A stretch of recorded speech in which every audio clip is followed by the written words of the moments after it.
It's Gorman in the morning with Fletcher and Ryder. Now, 92 KQRS. Gorman in the morning on Minnesota's 92 KQRS. I am sitting alongside Fletcher. Oh, you are? Yeah, hi. Hey, and also along with us for the day is, of course, Ryder. If you've gone crazy, that's something I need to know about.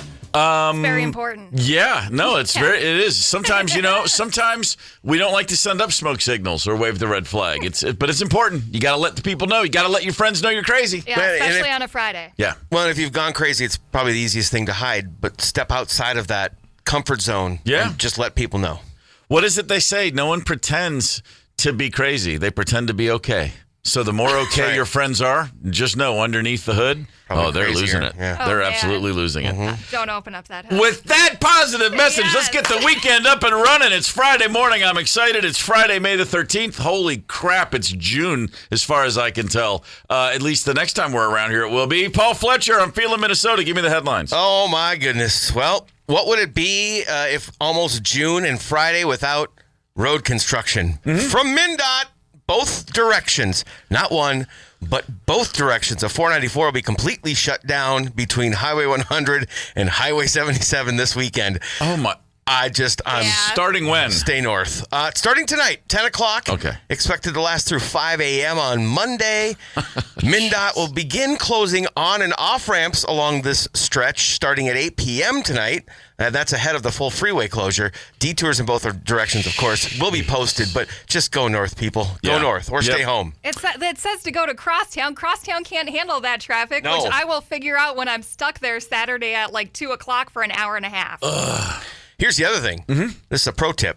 Keep your GPS open. Even if you know where you're going, Always. keep your GPS because it's going to give you the fastest route. Whatever that fastest route might be 2 hours and 15 minutes. But I use the GPS to go to the grocery store. Yeah. I never turn it off for that very reason. Same. My old man flex is I put things in the GPS, I decide the way that the GPS wants to go is stupid, and then I still get stuck. Okay, well, you know what? Whatever works for you. Yeah. As long as you're happy. If you must love an adventure. I do. Netflix appeared to suffer a major outage across the United States on Thursday night with more than 17,000 users reporting issues around 8:20. The most common problem, a frustrating error message stating, quote, "This title is not available to watch instantly." If that's not a statement on 2025, I don't know what is. I thought you were going to say the most common problem was the shows that people watching were crap. Sorry. That's just me. So you think they watched their bad taste crashed Netflix? I believe so. I mean, Netflix, to me, Netflix is all or nothing. I either love what I'm watching or it's the worst thing ever. There's no middle ground. That's fair. That is fair. And it's 97% crap, by the way, because they have more stuff on there than all the other streamers combined, it seems like. At 8:52, Netflix updated its official status page to confirm that users, quote, may have problems streaming some titles. You think? I had zero problems at any point. I don't know about you guys. Sure. But did you? No, I wasn't watching Netflix. I was in bed by then. No. It's working fine this morning. I checked it, so hopefully it is for you as well. Bono wants U2 to make, quote, the sound of the future and create something, quote, extraordinary for their next album. The band remains very ambitious, with Bono emphasizing that it's the sound of four men who feel like their lives depend on it. That's the talk. The new album will feature a range of sounds and themes, including songs for making up and breaking up. U2 is focused on creating, quote, the sound of the future and is interested in exploring new musical territories to make their mark. I give the man credit. He never steps off that box of, no, we're the last gang in town. We mean it still. We're still punks from the streets. I mean, seriously, he's 65 years old and he still spits out, verbiage like that. Godspeed, Bono. Keep rolling, dude. Relentless is a good word, Yeah, I roll my eyes and slap him on the back at the same time. That's a good way to word it, for sure. Yeah. Reportedly, Marvel Studios is rumored to be considering casting Ryan Gosling as Ghost Rider in Avengers Doomsday. No way! Industry insider Jeff Schneider mentioned that Ghost Rider is going to be in Doomsday and that Nicolas Cage is not a part of the plan. So that opened up the rumors. There are multiple versions of Ghost Rider in the Marvel Universe, with Johnny Blaze being the most recognizable, not elongated man. Ryan Gosling has expressed interest in playing Ghost Rider in the past, and Marvel Studios head Kevin Feige has shown enthusiasm for the idea. I was hoping this was a movie based on Neil Peart's book, Ghost Rider. So I was like, he's going to play Neil Peart. He better get practice in those drums, Right? I thought it was great that Marvel was giving one of the great drummers of all time his own superhero, but clearly I was mistaken. Yeah, I think it's apologize. Different. I think it's something different. Unfortunately. Yeah. Anyway, go read Ghost Rider if you can. Great book, Neil. Just saying. Noted. A new wooded outdoor, we all love animals here on this show. A new wooded outdoor habitat modeled after the Himalayan foothills is slated to open at the Minnesota Zoo this weekend, and it's going to feature red pandas. Oh, guys. Mr. Ryder loves red panda. Really? Yeah. Yes. Has he seen the movie Turning Red, the Disney movie Turning Red even? No. Of all the animals to have an affinity for. Yeah. Wow. It's like a sickness. Yeah. We're going to spend about 35 hours at this Oh, thing. no. That's Well, the 34 hours too much. The red panda forest habitat on the Northern Trail at the zoo will open this Saturday, tomorrow. It will contain 2 red panda brothers named Cedar and Spruce. In addition, there will be a western tufted deer and 2 red-crowned crane sisters. All right. Let's not talk about this after about 7:35 is when he gets up. Nice. Fair enough. Perfect. Right. I'll nix it from headlines. Seems we're always on the lookout for advice on good shows. Yep. Nielsen unveiled its new multi-platform ratings, which allow us, for the first time, to compare shows from traditional TV and streaming platforms. Thanks to Okay. that, we've got a list of the 100 most watched shows of 2024-25. Okay. The top 5 are Squid Game, Adolescence, Tracker, Reacher, and High Potential. So Squid Game and Adolescence from Netflix, Tracker from CBS, Reacher from Prime Video, and High Potential from ABC. Okay, watched Squid Game, but just because people were watching it. No, And after a while, it's like, okay, I get it. I did the first season. Yeah, well, that's what I watched, the first season. Sorry, not the second. Adolescence, incredible. Yeah. That's what I meant. Netflix, it's all or nothing with me. That's incredible. Yeah. I hate watched Reacher because it's just so stupid and I couldn't stop watching. Give me like a quick, too long, didn't read. It's like a Jack Bauer It's thriller a thing, right? 6'8", Okay. 300-pound solid muscle dude walking around solving crimes. Right. And it's bad in all the ways I like bad things to be. If you want low-hanging fruit action, is that's it all good? it is. So I might like it because I haven't watched a second of it, but I've heard that it's I all like right. the first season. Okay. The second one got a little silly because there was a guy even bigger than Reacher, and I was like, oh, stop. How's that possible? Well, I mentioned it's a list of 100. I've got the full list on our Instagram. A link to the full list on Very our nice. Instagram at 92KQRS. Got it. The people are abuzz about Blues Traveler and Gin Blossoms of all people. That seems random, but they pulled off something kind of unique last night on Jimmy Kimmel. They shared the Kimmel stage together and seamlessly mashed their hits together to promote their upcoming co-headlining tour. It was actually pretty cool. It went pretty well. See, the Bee Gees had so many hits they used to have to do medleys live. That's where my brain immediately goes. Yeah. Prince did medleys at times. Yes. Beach Boys have done it. Yeah, of course. When you have 40 hit songs, you got to do that. When you're medleying with your other band, I don't mean to be. I need a minute to process. I don't know what I think of that. Well, so, I mean, you think about it. They're going on a co-headlining tour. I mean, Right. neither band at this point is bigger than the other, probably. And so the two of them were on stage together. I mean, Get on it. late night TV, it's kind of All a cool right. idea, kind of Okay. a cool concept, right? Very well stated, Paul. By the way, the tour stops at Ribfest July 25th, which is a free show. So there you go. Right on. That's Damn cool. straight. Yeah, Apps Smurfly. Speaking of ribs, Arby's started testing steak nuggets in select markets. These are not breaded chicken nuggets. Some say they are surprisingly edible with sauce, but the internet does not think they need to stick around. Surprisingly edible.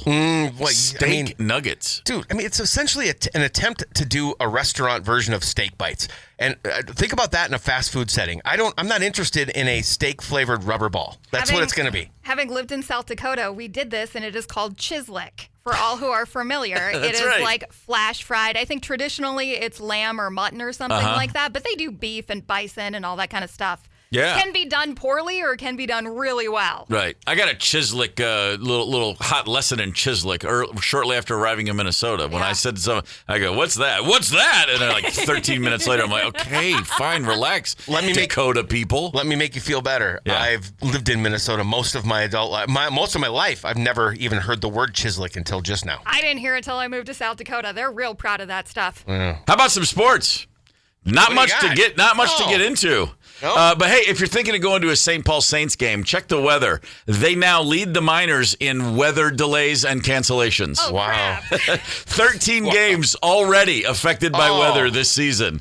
And, the minor leagues, it's kind of everyone's really needs to play a lot so they can show you what they have. Yeah. Imagine being, you finally get called up to AAA and then you're like, not going to pitch today again, huh? Okay. All right. More tomorrow. 13 weather-related incidents already. So just saying, if you got Saints plans, double, triple check. They seem to be a little weather cursed this year. The best pitcher on the staff's like, what, 2-1? At Doesn't best. play any games. The Timberwolves are done for the year, but now the fun starts. Alexander Walker, Randall, and fan favorite Naz Reid, all in contract situations, all very likely to be making some tough decisions. Let's just talk about fan favorite Naz Reid. He plans to decline his $15 million player option. He was asked, are you going to opt out and look for a long-term deal here or elsewhere? And he said, yeah, I've put in the work. Obviously, I've got a long way to go with being only 25, but I need to see what the future is going to look like for me. Wow. I'm not ruling out coming back to Minnesota at all. I want to be a winner, and sometimes you have to sacrifice, but I definitely view myself as a starter. Let me go ahead and translate. See you later, Nas. It's been great. Because someone else in the league is going to offer him a Brinks truck, and it's been awesome. Wow, what a... Just saying. We better find out, a flood plan for all the tears that are about to be shed across the Twin Cities. I'm telling you, man. Get the ultimate mercenary, Kevin Durant. Bring him in. I don't care what you pay him. All right. He's a walking bucket. Biggest sports news of the night. Faizan Zaki is your Scripps 2025 National Spelling Bee winner.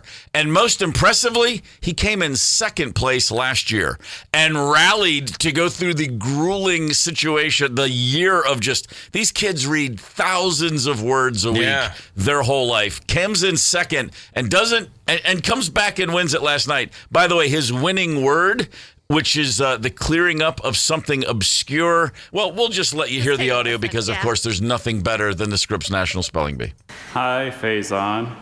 So if you spell this next word correctly, we will declare you the champion of the historic 100th year of the Scripps National Spelling Bee. Let's all of us take a deep breath. No pressure. Did not help at all. Good Lord. Smile. Your word is éclaircissement. Éclaircissement. E-C-L-A-I-R-C-I-S-S-E-M-E-N-T. Éclaircissement. That is correct. You can hear the enthusiasm in his voice because he knew he was right. He just had to get through the middle passage, and by the time he was at the M-E-N-T, he knew he had it. He did, and he just fell directly to the floor. You can hear the announcer say, somebody scrape him off the floor. He just collapsed. I think this was going pretty late last night. I think it was like upwards of like 10, 11 o'clock that they were doing this. It's like a baseball player and he hits the home run, the walk-off in the World Series. Sure. And he begins to hop down the line. That's what this kid sounded like as he's spelling that word out. That's pretty good. I You feel said like it a minute was ago. in freaking French or something. It is a French word. Éclaircissement? The kid who came in second a year ago won it this year. That's just impressive. Éclaircissement sounds like some sort of pastry. That's what I was thinking. I'm like really thinking about a baker's wife right now. They just opened. It's like a mint eclair. Éclaircissement. That's what I was thinking. Well, and the word that the runner-up failed to spell. U-A-U-P-E-S, and there's a little glyphic above the E. I don't even know how to Spell begin. it again? U-A-U-P-E-S with that little glyph above it. Oh, it's... the E. Yeah. That's how you pronounce it. Okay, yeah. It looks like a belch is what it looks like. A that's what belch it is. gone wrong is what it looks like. Yeah. Right. I'm still haunted by my 5th grade spelling bee flameout. Oh, what was the word? I can't believe I'm saying this. I was my class representative in the spelling bee, and they said, and I was in the fight. It was me against a bunch of 6th graders, and they gave me ancient, and I was like, A-N-C-H, and as soon as I said H, I went, H? It was a total brain fart. I knew it was wrong. I've never in a million years suggested or thought or hinted that H might exist in that word, and I said H. And I said the opposite. I went I-E-N-T. And they were like, no, and my teacher, Mrs. Clow, looked at me like she wanted to slap me. She was like, H? I was like, I don't know where it came from. I panicked. I had a similar situation. I don't recall the word anymore, but it stayed with me for decades where I would question myself anytime I wrote it. Okay, well, how do I get rid of this memory then? You've clearly erased yours. Please help me. Now that I've mentioned it, it's at least there for 10 more years. I got to move on. I can't help you with that then. Want to give St. Paul a shout out. Happy to have our friend. Like I said, the St. Paul Saints. Love you guys. Get some umbrellas. St. Paul. Get some umbrellas. Always happy to have St. Paul with us. Put a giant tarp over that field. Something. So I mentioned I flamed out in the spelling bee in 5th grade with the word ancient. Won it in 6th grade on ambiguous, by the way. So I did get my I did get my mojo back. Nice. That's good. You know what? So if you were a spelling bee, wannabe back in the day, we figured we'd test you on the words that America misspells the most. Right got on. a top 10 list of the words that America misspells the most. So we'll test you on a couple of them and see how you do. Let's have it. All right, separate. Separate. Separate. Nailed it. Yeah. Gorgeous. G-O-R. I was going to make a joke. G-O-R-G-E-O-U-S. Correct. Yes. And let's see. Let's go with, for number 3, we'll go with necessary. Language of origin? Just kidding. Necessary. Necessary. I mean, these are unbelievable to me. Separate was number 2 in the country. Well, people throw a lot of E's in there. Yeah, they don't realize it's backloaded with A's. Okay, how about definitely? That's number word? 1. Okay, DEFINITELY. Correct. And last but not least, the most misspelled word in Minnesota is successful. Success. That's that. Man, there's a lot of double consonants in there. Success. Don't. You just gave him hints. You just gave it away. We don't talk about success. We only prepare for failure around here. Successful. SUCCESSFUL. Congratulations. Come on. You are smarter than most of America. Yeah, baby. Those are the most misspelled. I can't, definitely, separate, necessary. Those are the top 3 that I gave you. Gorman in the morning. Coming right back. 92 KQRS. Streaming from 92KQRS.com. Gorman in the morning is back. 92 KQRS. I've got some news for everybody. And this is going to come as a shock. The president's grandson just died. Not President Trump. Not President Biden. Okay. President Obama doesn't have grandchildren. Not President Bush. No, President Tyler. President Tyler's grandson just died. What? Who? He left office in 1845, and his grandson just died. Well, there are some very, very obscure facts out there that I just cling to in life. You hear something, you read it, you never forget it, and you think about, what's the craziest thing that you know to be true? Not that you believe is true, but that is absolutely provable. And I've had one for years, and I've talked about it, and I've shared this information, and now the day I've been dreading has come to pass. This past week, the President of the United States' grandson died. Which president? Our 10th president, John Tyler. John Tyler. What? Listen to this. John Tyler was the President of the United States from 1841 to 1845. Wow. And Holy his smokes. grandson died this week. Well, that's mind-boggling. That is mind-boggling. This man, the original John Tyler, was born in 1790, 1 year after George Washington became our first president. Oh, damn. That's 14 years after we became a country. 1790, he's born. Okay. He lives a nice long life. Yeah. Let's see. Becomes president in 1841. He was actually elected as vice president, and William Henry Harrison died a month into office, and so John Tyler assumed the presidency. He was referred to as His Accidency throughout his term by the opposition. Wow. So check this out. He fathered 15 children, the most of any president that we know of. He married a woman late in life. When he was in his 50s, he went on and continued to sire children into his 80s. Damn.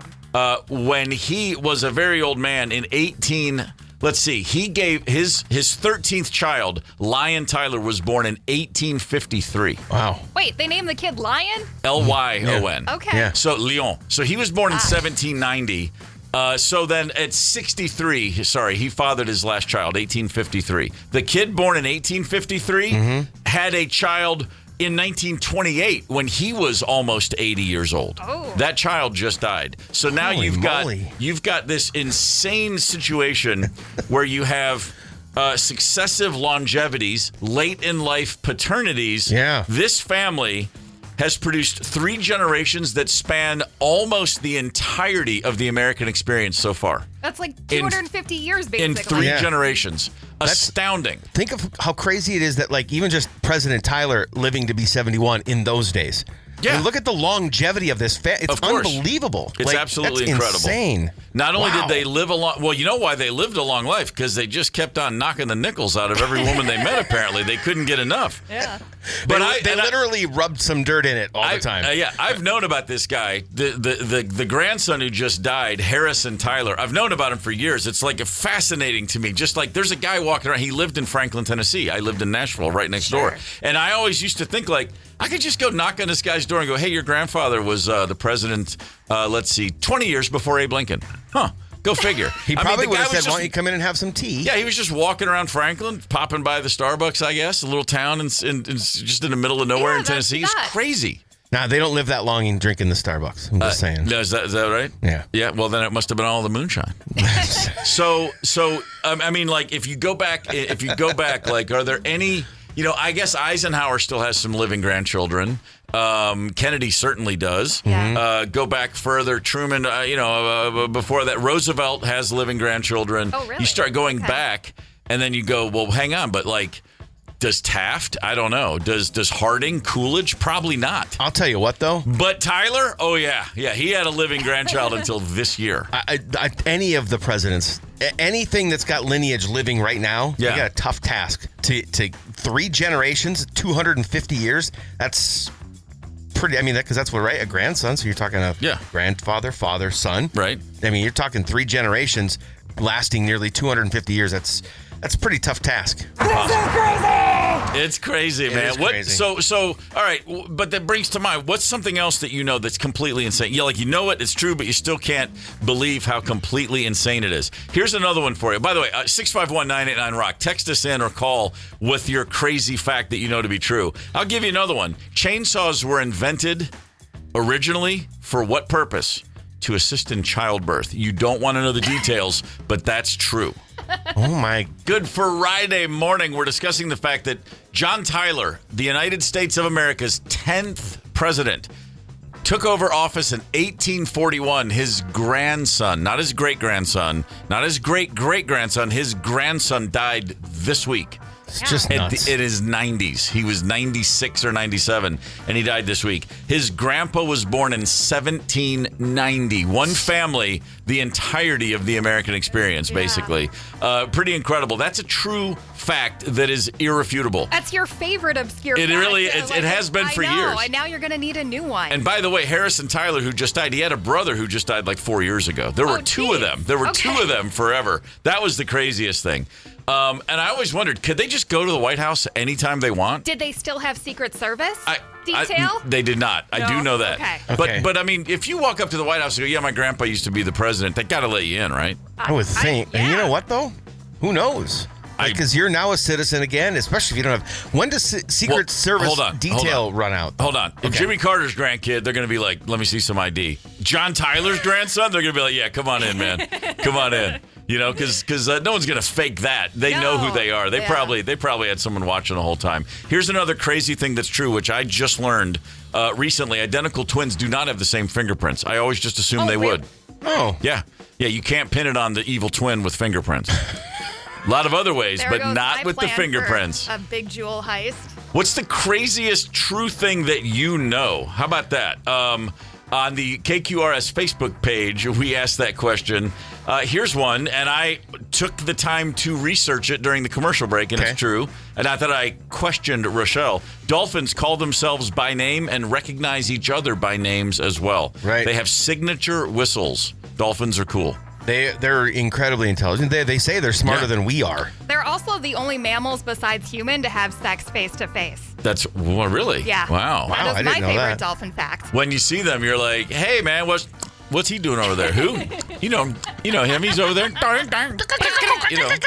It's fantastic. Yeah. That's my favorite dolphin name that I just rattled off just now. Man, that's a pretty good one. How about the fact that giraffes are 30 times more likely to be struck by lightning than humans, which makes perfect sense. It does make sense. That it does, yeah. You don't see that on Nat Geo very often. No. This giraffe clearly brought down by a bolt of lightning.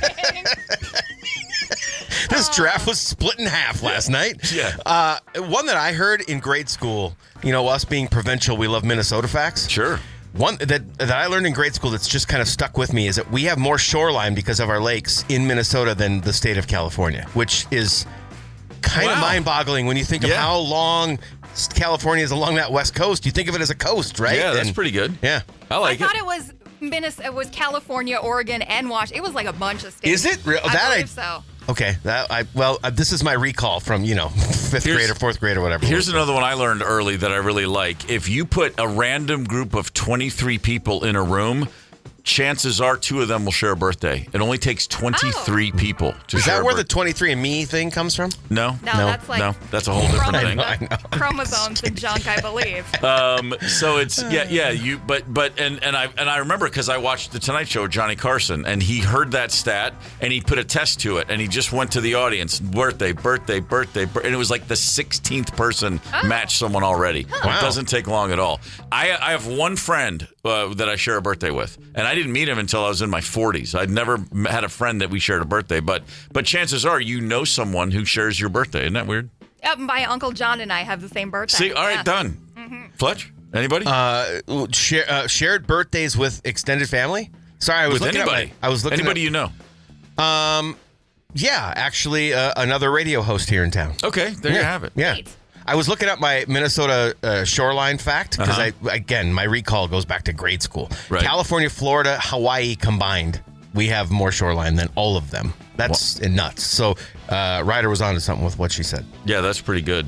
Ryder, you're not alone. Big Lake Nate also texted in about dolphins facing each other. The only humans... No, he didn't say they face each other. He said humans and dolphins are the only animals to have sex just for fun. Yes. Do they, yes. if they don't face each other, do they call it doggy too, or is it something different for dolphins?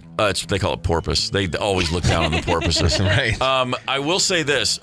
They say all other animals only have sex to procreate. They didn't know Rusty the Gorman Springer Spaniel. He was a tomcat in dog form. Gorman in the morning. Coming right back. 92 KQRS. Streaming from 92KQRS.com. Gorman in the morning is back. 92 KQRS. Obscure facts, crazy things. This whole subject popped up today because President John Tyler, who served in the White House in 1841 to 1845. That's insane. 1841 to 1845. Yeah. Remember in school when you learned Tippecanoe and Tyler too? That was him? That's Tyler. Oh. Wow. Tippecanoe was William Henry Harrison, and he was elected president. Tyler was the VP. William Henry Harrison stood up and gave an inaugural speech for 3 hours in the rain, got pneumonia, and died. Oh, That's what killed him.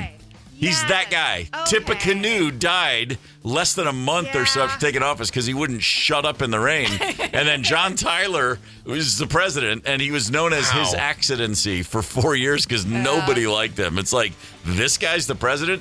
But here's the point.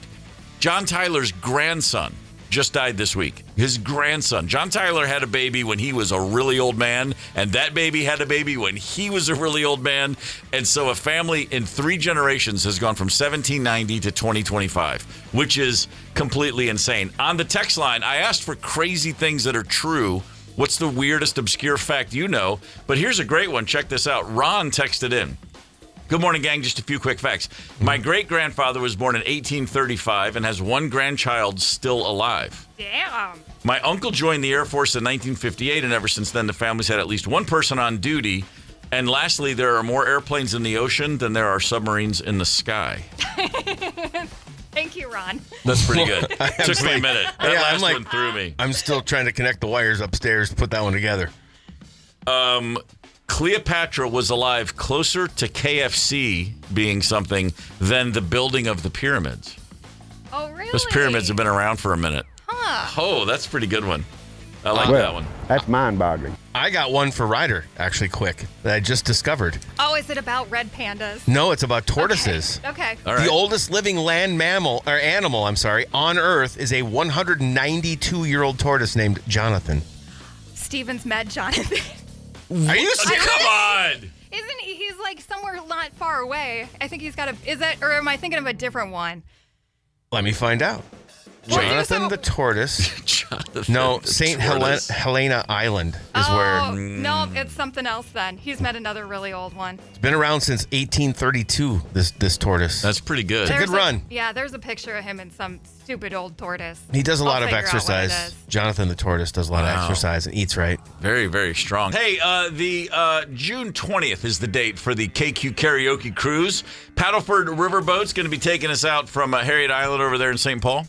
Can't wait. It's a This good can be- time. Yeah. It is a good time. Singing, drinks. We'll be there. Free food from Lucky's 13. It's going to be an awesome time. If you're just joining us, in a few moments, we're going to be speaking with Jake Sumner, who's a documentary filmmaker. He's got a new movie that is coming out imminently. It's called Ron Delsener Presents. And for anybody who has been to a million rock concerts, especially in New York City, you know what that means. Ron Delsener is one of the most iconic promoters in American rock and roll history. And Jake Sumner's on the horn right now. Jake, good morning, sir. Hey, good morning. How you doing? I'm great, thanks. It's a pleasure to talk with you. First things first, I know Ron Delsener. I've worked with him many times. And I when I heard this documentary was in the works, I was thrilled. And now that it's finished, I'm even much happier. I can't wait to see it. I know it's tough to set up a documentary where you're interviewing a ton of artists, schedules being what they are, but I would imagine there weren't a whole lot of people you contacted who did not want to share stories about Ron Delsener. Yeah, that's exactly right. And in some cases, the acts actually contacted me Right. to be part of it, which was very unique and amazing. That wasn't the hard part at all, you know? Yeah. Getting Ron to sit down at the Beacon Theater to do an interview, that was the tough Sure. That was the tough part. So for everybody has a vague idea of what promoters do. They know, oh, they're the guys that put the concerts on. But Ron he started this back in the 60s. And when you look at the artists he's worked with over the years, you got to figure out, anybody just peripherally would go, well, there's something different about this guy. If you could somehow summarize what set him apart, going back over 60 years, what do you think that is? I think he's a unique character. But I think a lot of these guys, these original promoters, were kind of these larger-than-life figures. I think that, if you're going to take moonshots and you're going to put up big money and front the money to put an act on at Madison Square Garden with no guarantee, you got to be a special kind of person. Sure. So, Ron is that guy. I mean, there are much smarter ways to make money than being a rock promoter. Yeah, fair. This guy, when you look at the list of people, Patti Smith to Lenny Kaye to the members of Kiss, and then Simon and Garfunkel and everybody in between, he clearly was promoting all kinds of acts. But like just for instance, for fans, for our listeners who are curious, why would I want to see this documentary? This guy put on Simon and Garfunkel in Central Park at a time when Simon and Garfunkel, correct me if I'm wrong, the last thing they wanted to do was speak to each other, much less sing together. That's correct. Yeah, he did that, and I think he did it kind of. I don't want to ruin too much because I'd love people to go see the movie, but sure. He kind of. It's like a bit of a magic trick how he pulled it off. It's fantastic. I said I've worked with Ron for years. He had a very personal relationship with all artists. I mean, I was a drummer in a band he was working with, and he treated me the same way he treated my singer. I watched him with other bands. He really, really knew who buttered his bread, he would say something like that. But he is very, very personally involved with just about everybody, it seems. Yeah, and I think that's probably why he's lasted so long. Yeah. He's just kept up so many relationships, and he's there, as Peter Shapiro, another great promoter, younger promoter, who's, idolizes Ron. He says Ron is always there. He's always backstage. He makes it to the show. He's just there. Yeah. Whether it's his show or not, he'll turn up. And I believe, and you'd be able to tell me that means a lot to the acts. Just a guy that shows up and is there through the ebbs and flows of a career. It's very true. We're speaking with Jake Sumner. His documentary, Ron Delsener Presents, released soon, about a legendary concert promoter in the music industry. I always say Ron's one of those guys behind the curtain. He's an Oz-like character. The average guy on the street doesn't know him. But that said, if you were a New York City concert goer for years, you knew the name. He put his name above the band's name on all the posters. Yeah, I mean, it was smaller than the band. Right, sure, but still. It's not that much smaller in some cases. Yeah. So how much time did you spend with Ron putting this whole thing together? Too much time.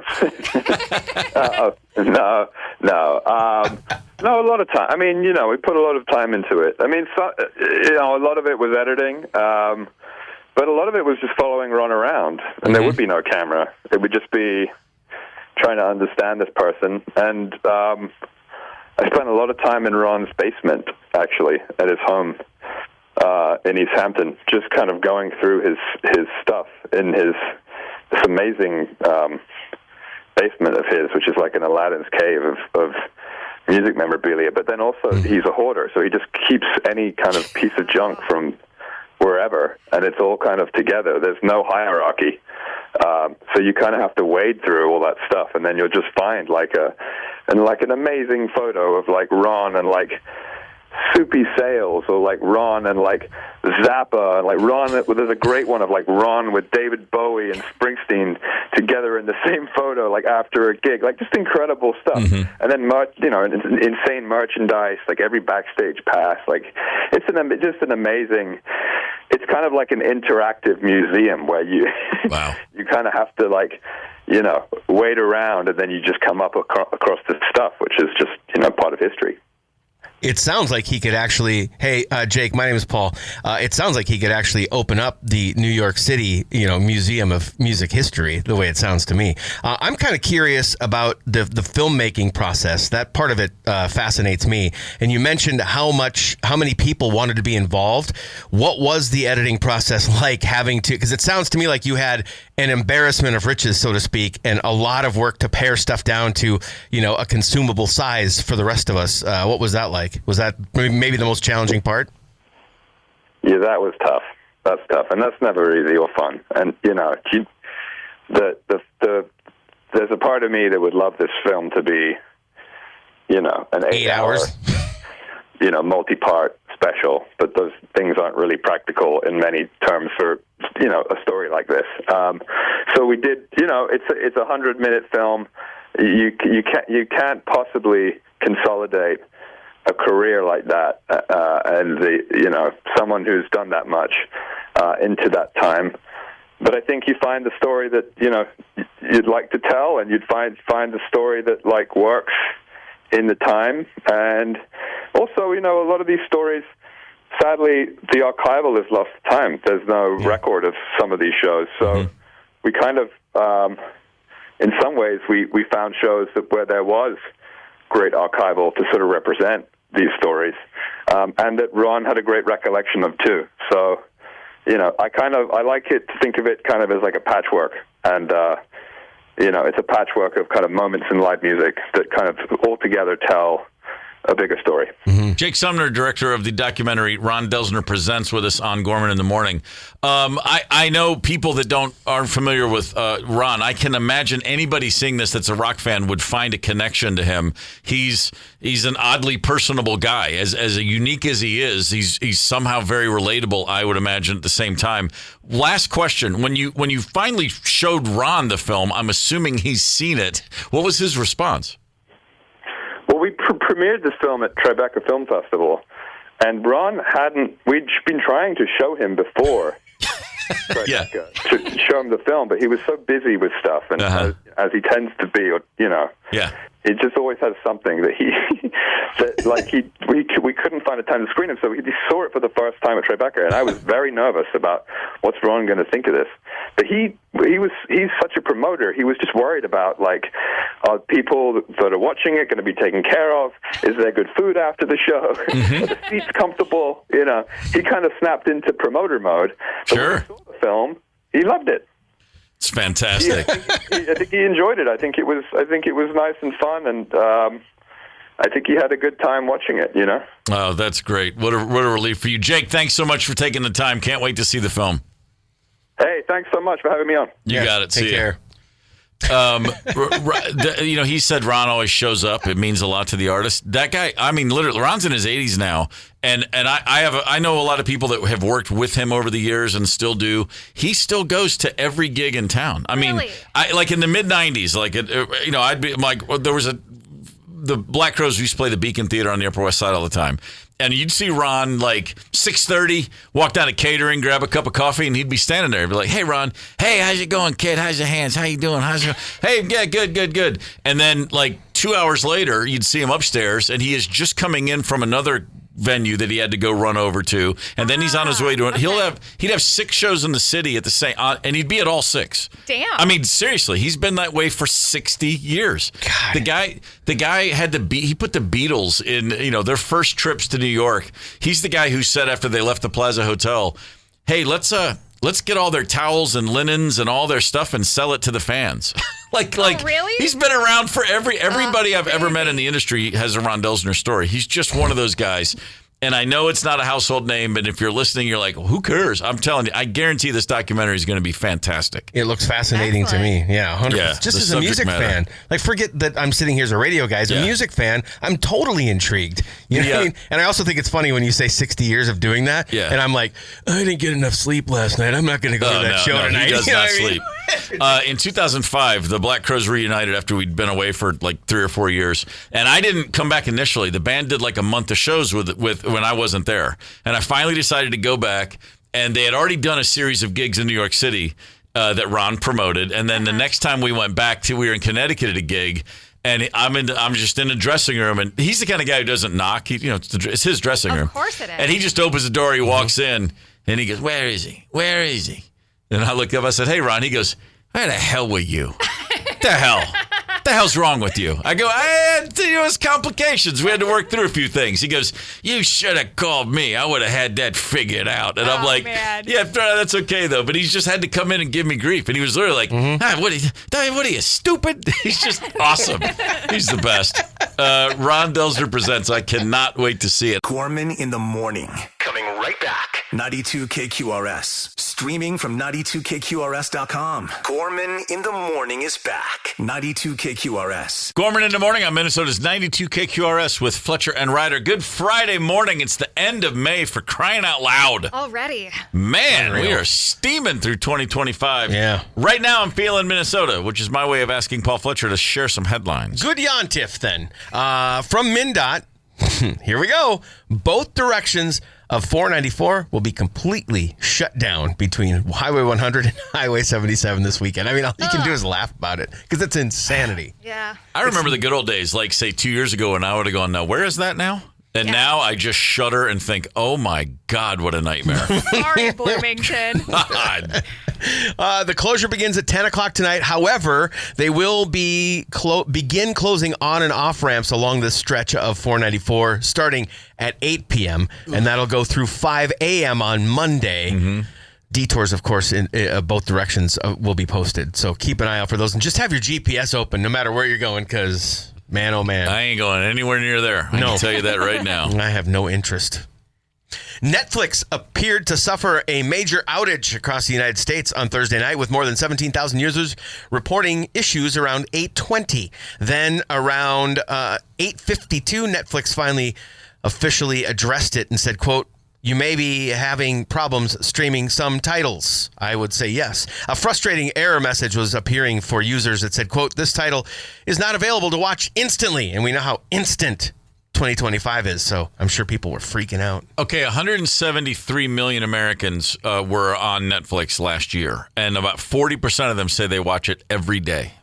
So half of 170, you're tens of millions of people watching, and 17,000 lost it. No big, but just a bag of peanuts for Netflix. Sure. I mean, they're just like, yeah, we got a Band-Aid, whatever. That's probably why it took them 32 minutes to actually address it. Right. But it obviously got to be big enough that they felt like they needed to address it. There's some guy who's looking at a big computer screen. He's going, how many? 16,000? No, just let it sit. 17,000? All right, we'll address it. There's actually a website devoted to tracking the performance of platforms, so they know when there's outages coming. It's crazy. Because if I don't know that it's a Netflix problem, I assume it's a problem with my cable or my TV or blah, blah, blah. That's a very good point. Yeah. Bono wants U2 to make, quote, the sound of the future and create something extraordinary for their next album. The band remains very ambitious, with Bono emphasizing that, quote, it's the sound of four men who feel like their lives depend on it. The new album will feature a range of sounds and themes, including songs for making up and breaking up. Making up and breaking up. It's revolutionary. Okay. Nobody's ever done that before. That's every U2 album ever, is it not? It's like, it's like we've talked about. You know what he could have said? We're going to make a U2 album. That's what he could have said. That's what they do every time. That's what they're going for every time. It's like we've talked about, though. They're just resilient, and they don't stop. Like, it's never. Oh, sure. It's never. They don't take an album off, I guess, is what to say. You know what I mean? You may not love them all, but the effort is there on every single album. Like it's the last one they're ever going to make. Greatest band ever in not musically speaking, but as far as career and choices. Getting together when they're all 15 and they're all still in that band at 65. The only band any of the four of them have ever been in. Yeah. Just salute, tip of the cap, have a drink, Slanta. Holy crap. How did they do that? Amazing. And you think about it, they've never really even had like solo projects or one-offs or whatever. I mean, they have had some one-offs. Sorry, there've been like features and this and that. Yeah, but the fact that they've never strayed from each other is also crazy. They didn't do the 4 solo albums like Kiss. Can you imagine? Right. What is that Larry Mullen Jr. record? Just marching drum patterns, paradiddles and stuff. Paradiddles are fun. I can play a paradiddle. A new wooded outdoor habitat modeled after the Himalayan foothills is slated to open at the Minnesota Zoo this weekend. It's going to feature red pandas. Anybody? You specifically said, all right, I'll keep that on the down low after 7:35 when Mr. Ryder is awake because it's his favorite animal, and now I'm going to have to spend the whole weekend at the zoo. Nice. Well, I mean, you can't because you're going to have to be in Blaine at some point. Oh, that's right. Yes. See, I got your back.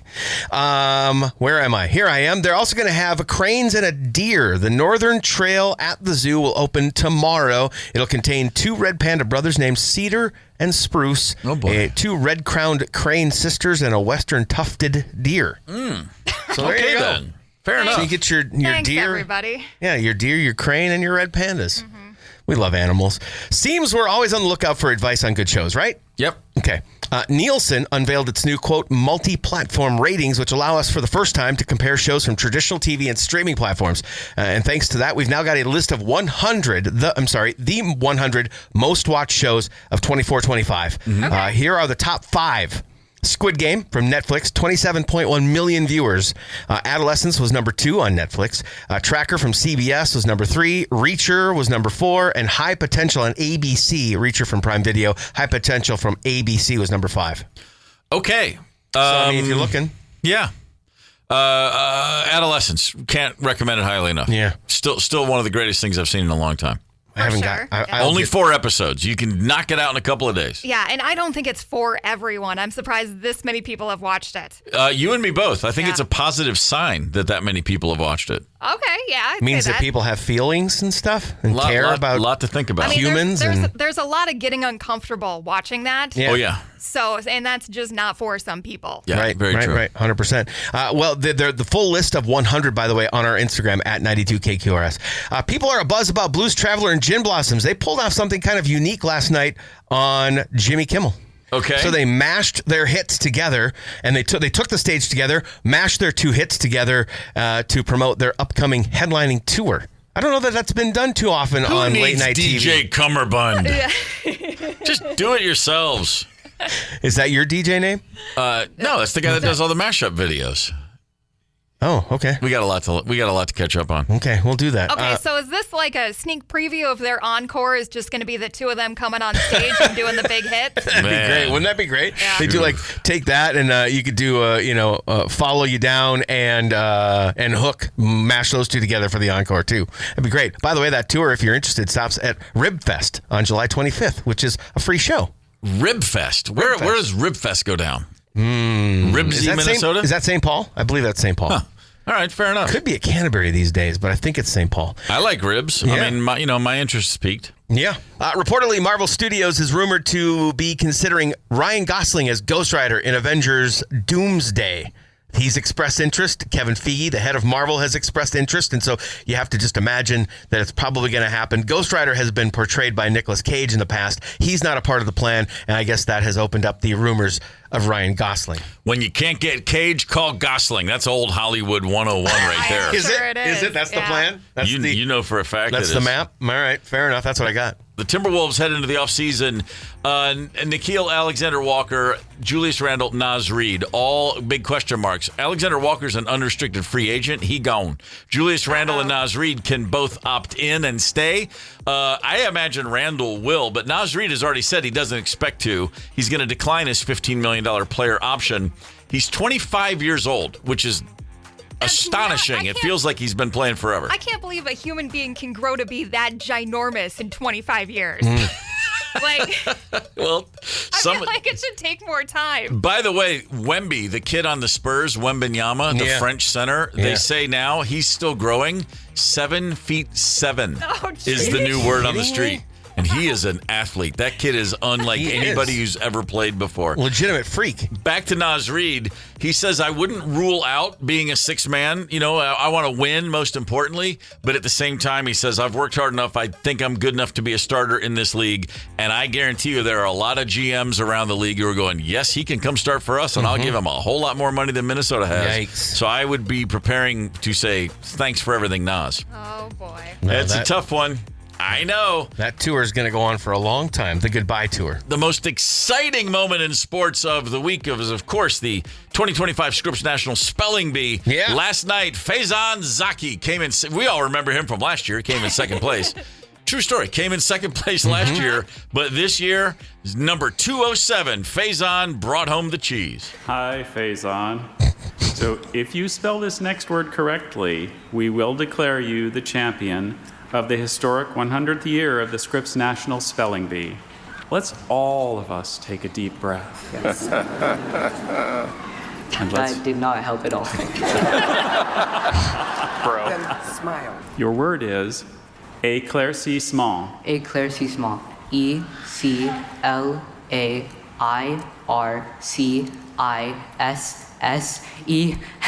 Éclaircissement. That is correct. Bam! That was like me on a faded night in 1981 with a girl named Connie. Okay, all right. Spelling bee. Oh, my God. That sounds like me when I get done spelling a word that has more than 6 letters. Burnsville, Minnesota. Glad to have you with us this morning. Damn straight. The Come home on, of- man. the home of our- Don't you feel it burn? You know what? Home of our new friend Kevin Gorg and very nice. and a state champion with the Burnsville hockey team back in 1985. Burnsville. Get it. Glad to have you Get with it, us. Gorgie. Hey, speaking of hockey, what are we doing tomorrow? Oh, we're going to be the three of us are going to be getting after. I'll be doing the most work. Okay. But we're going to be taking part in the Hendrickson Foundation Hockey Festival. Very nice. Yeah. A little more info, please. Yeah. You want it now? Where's it You want me to going? get into it? All right, we're Let's going have down. it. We're up at Blaine. It's called the Super Rink, also the National Sports Center. Right. It's the 9th annual of this. Here's the thing that's so cool about this event. It's the 9th annual. It's the biggest, most inclusive hockey tournament in America. You've got 5 diversified programs, okay? Okay. Sled, Special, Blind, Deaf, Hard of Hearing, and Warrior, which is veterans, all playing hockey. 84 teams, around 1,400 players. They come from all over the country. Outstanding. And sometimes outside of the country. Yeah. And the whole thing is free to them all weekend long. Nice. Yeah, That's awesome. it's pretty. Here's the thing. You know I'm a hockey nerd. Yeah. But nothing makes me happier. I have goosebumps. This is the 9th annual. I still get goosebumps because this is an opportunity for a stupid game to be way more than just a game. It's fantastic. Yeah. I'm looking very forward to it. Yeah, So so is this open to everybody? Everybody can just come by and get tickets and, Yep. and And support? no tickets. Just walk in. The Just whole walk thing is in? free. We take Okay. over the entire, it's like 8 sheets of ice. We take over the whole thing. The whole thing's free. I mean, obviously you want drinks and food and stuff like that. You have to pay for that. But come check out like some sled hockey or like special kids playing. It's great. Pretty amazing to watch. We like to say hockey changes lives, and that's what the weekend is all about. And again, it's all free. So I'm going to be playing in the quote unquote celebrity game. Yeah. Good God. I'm going to be a mouth breather. The goal is to not vomit. Right. You're going to be doing the public address for That's the game. right, I am. No, I cannot wait. Shot on goal, Paul Fletcher. Here's the best part, though. Ryder's going to be taking part in the sled race. Sleds are for those who have lost their legs, whether it's knee down or the whole leg, whatever. so they can still play hockey. And they're a little I've interesting. seen these. They're interesting to navigate, and you're going to be taking part in a sled race, and half the fun is having no idea what you're doing. I'm guessing it's going to be a lot of core work. The first time I did it, I literally put the side of my face on the ice. You'll be fine, though. I know I'm going to fall over. You maybe won't. I was going to wear shoes and pants for sure. Oh, definitely want that. Yeah, Fedorov over to Fetisov. Fetisov over to Larionov. Larionov sees Kozlov, and now the gloves are off, and now we're going. Nice practicing. I'm just going to call everybody guy. a Russian, and then so I can do my off into the gloves off. Yeah. That's all I got. Yes, that and the 6 hole. That's right. I said it. So if you want to come hang with the Gorman in the Morning crew, I'd say tomorrow 4:30 is about when you want to get out to the National Sports Center. Looking very forward to that. That's going to be a great day. It will be fun. Thanks for the invite. I said and before thank you I both got up there and made a fool of myself. Yeah, well, and thank you both for joining up with me and it's gonna be fun. taking part in this. It means a lot. It means a lot. Yeah. Looking very forward to it. It's going to be fun. Time for a Friday bargument. Oh, boy. Good old-fashioned bargument. Right. The kind of argument you can make after you've had 3 pops. Yes. And you can stick to it. Barley How about this pops. one? What's the creepiest pet somebody can own? Oh, man. And this can be personal experience or just, it doesn't have to be, but like when you think about creepy pets, what sends that shiver up your spine? Ryder, as a woman with reptiles in her home, I'm going to come to you first with this one. It's not the reptiles. I'm going to go with a mammal. So several years ago, I went to this huge festival in Chicago called Riot Fest. It's like a 3-day outdoor thing. Mm-hmm. And I saw somebody walking around, and I have no idea how they got this on the festival grounds, with a full-size hog. Hog? Like a hog. A giant pig.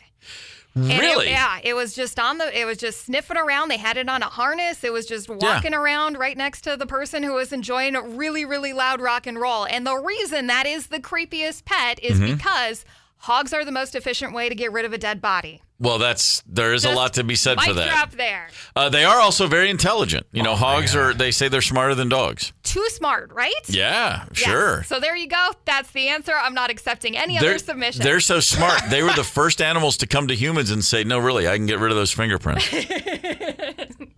That's a pretty good one. Yeah. That's a pretty good one. 651-989-ROCK if you want to weigh in. The creepiest pet somebody can own. What do you got, Fletcher? I'll tell you what, if she would have just said hog, I'd have went, you're crazy. But with the backstory, yeah, totally. So I got the basic stuff. I mean, tarantulas just weird me out, gross me out. Like as a pet, you know what I mean? Sure. Snakes, I think you and I are on the same page there. But not a fan of snakes, but you can always step on a spider. What kind of snakes? Any. Like there's lots snake. of... Snake, that kind. Okay. By the way, my greatest fear in life is that as I'm being squeezed to death by a constrictor, a cobra will bite me. Yeah. It's both. That's how I'm going to go. But a buddy of mine, Jamie, just out of high school, lived on his own down in the Uptown area. He had a hairless cat, and those things freak me out, man. It's just it's just not natural. Good. It's just they're creepy. Like you see the wrinkles in their skin, and they look at you. Good. They makes the screen call. Yeah, good one. I'm not a fan of hairless cats myself. You're getting seconded on the text line. Somebody already sent in hairless cat. Yes. Yes. 651-989-ROCK. Let us know. Steve, what do you have? I also a personal, and I'm gonna have to call out one of my brothers on this one because my brother Dave showed up at our home once. Kids were little. He was passing through town, and he had one of his many pets with him. Now, granted, he's a middle school science teacher. Okay. His school picture every year is with his boa constrictor wrapped around his throat. Okay. Which is, it's like, how come you never visit Dave? One guess. He had a pet named Penobscot. Penobscot was an opossum. No, really? A pet possum. Oh, the little hands and the creepy eyes. The little hands and the creepy eyes, and it would just sit in his lap, and he would feed it little treats with all the. And I've never seen an opossum that wasn't going. And this guy was apparently really, really friendly, and it was just there. But he brought that. He tried to walk that into my home. No. And I was like, I have a dog in here. No, you don't bring a possum into my home when my dog is in the house. Are you crazy? So, yeah, Penobscot. Sorry about that, Penabi, but I couldn't deal with it. You know what's funny is one of our high-ranking officials over in the business side, Jennifer, she just messaged me on the Facebook. Yeah. And she said that Hugo thinks that we're rude. Wow. She's got a hairless cat. There it is. Yeah. Well, sorry, Jen, but I'm not backing down. Okay. Those are pretty rough. 651-989-ROCK. Let us know. What's your creepiest pet you can own? The first text I saw that came in, just one word, ferret. Yeah. And it reminded me that my possum-owning brother also used to have ferrets. Oh, my God. Plural. When we were in the same university town, I went to his apartment one day, and he opened the door. He had just moved into this new place. And I said, oh, God, what's that smell? Yeah. And he goes, oh, do you smell that? You smell that, the ferrets? And I went, the ferrets? What are you talking about? He had two of them. Stinky. And yeah, that ferret musk is something pretty special, boy. Does he still have is the possum dead? The possum's gone. Okay. Yeah, there's been replaced with man, we lived together in an apartment once for like 3 months, and he brought home a squirrel. I was like, what are you doing? Daniel Boone, get out of my apartment. What is this? He's an animal lover. Man, he really is. He goes all in on that stuff. We got another text. Don't have a name, but just sent an image, and it looks like it's an albino deer. Really, any albino animal kind of is creepy. Just because we're not used to it at all. You know. I thought that was a goat. Maybe it's a guy. I can't tell what it is. The devil incarnate right there. The devil incarnate. Chris from Bloomington texted, when we were kids, my brother had a praying mantis. He would feed it little pieces of raw hamburger. Wow. Well, what? A praying mantis? An insect was eating hamburger. Good to know. Yeah. Red meat's for everybody. They're carnivorous. We'll let Eddie have the last word on this one. Petting a hairless cat is like stroking a scrotum. Thanks for the text, Eddie. We do appreciate it. We've got just enough time for our own last word. Federal Express, FedEx, we call them. Yeah. They almost went under in the early 70s. In their early years, as they were trying to get off the ground, the company had $5,000, its last $5,000 in the bank, and they had $24,000 in bills that needed to be paid.